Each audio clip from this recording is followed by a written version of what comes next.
बाबाजी साहेब यांनी आमच्यावर विश्वास ठेवून आम्हाला उमेदवारी दिली आणि आम्हाला उमेदवारी दिली असल्यामुळे आता आम्ही त्यांच्या नक्कीच जनतेमध्ये जाऊन जनतेचे कामं असतील, आमच्या घरामधील सर्कलमधील आमच्यासोबतचे आमच्या जिल्हा परिषदच्या आमच्या उमेदवार जगदीश शिंदे साहेब, आमच्या पंचायत समितीच्या अनिल फुले, आम्ही आता तिघांनी मिळून आमच्या बाभळगाव जिल्हा परिषद गटामध्ये आम्ही राहिलेले कामं करू आणि एकदम आमच्या सर्कलला प्रगती पथावर घेऊ.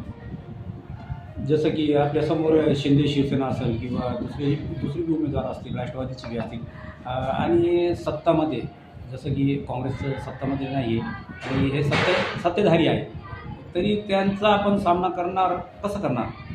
सामना करायला आता काय जनतेच्या खूप लक्षात आलेलं आहे आणि आपल्या आता परभणीला महानगरपालिका झाल्या त्याच्यावर जनतेला लक्षात आणि जनतेने लक्षात आणून दिलेलं आहे.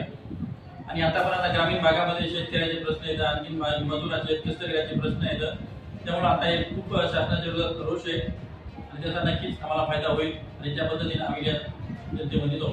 आपल्या सर्कलमध्ये असं काही विकास कामं करण्याची आपली इच्छा वगैरे आहे का, जे विकास कामे अर्धवट राहिलेली असतील ते? आता आमच्या सर्कलमध्ये आता पांदन रस्ते असतात, शेत रस्ते असतात, ग्रामीण जिल्हा मार्ग आहेत, त्यांची खूप अवस्था बिकट झालेली आहे आणि काही असं पांदन रस्ते काही त्याला नंबर नाही, तर आम्ही त्या रस्त्याला नंबर मिळवून आणून देऊ. जिल्हा परिषदेच्या माध्यमातून त्याच्यावर निधी टाकून शेतकऱ्यांना एकदम असं दररोज जाण्या येण्यासाठी सुलभ होईल या पद्धतीने आम्ही नक्कीच काम करू. या पत्रकार परिषदेच्या माध्यमातून आपल्या सर्कलच्या नागरिकांना, मतदारांना काय आवाहन करताना आपण? आम्ही नागरिकांना आवाहन करू की आम्हाला चांगल्या मतांना आम्हाला निवडून द्यावं. आम्ही नक्कीच त्याच्या अडी अडचणी असेल, त्याचे विकास कामं असेल सतत करत राहू. ओके.